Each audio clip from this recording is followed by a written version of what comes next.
Anatin'ny lafiny ara-tsosialy natomboka tamin'ny fomba ofisialy tamin'ny ity androany ity tetsy akadimbahoaka ny fivarotana ny vary mora avy amin'ny filohan'ny tetezamita amidy valonjato ariary moa ny kilaony izany vary izany ary ho aparitaka manerana ny nosy tsy ho ela.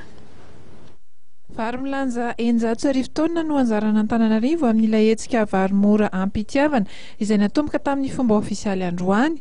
Ny teto iadam-bolana Ansana no nahazo ny anjarany voalohany ary amidy valonjato ariary ny kilaon'ity vary ity, saingy 5 kilao ihany no azon'ny olona tsirairay vidiana. Momba ny ireo ataontsika hoe hetsika isan-karazany eo anivon'ny fitantanana ny tetezamita dia marina tokoa fa misy ny vary mora, misy ihany koa ny tsena mora.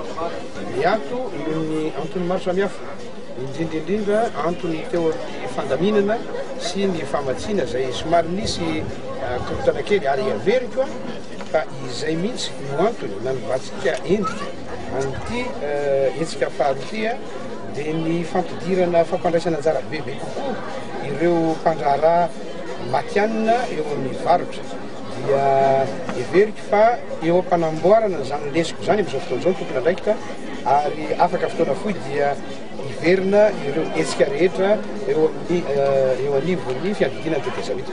Raha atambatra ny totalibeny izy rehetra dia 150 taona no totalin'ny vary ho atobakintsika eto amin'izany fokotany 270 ny Antananarivo izany.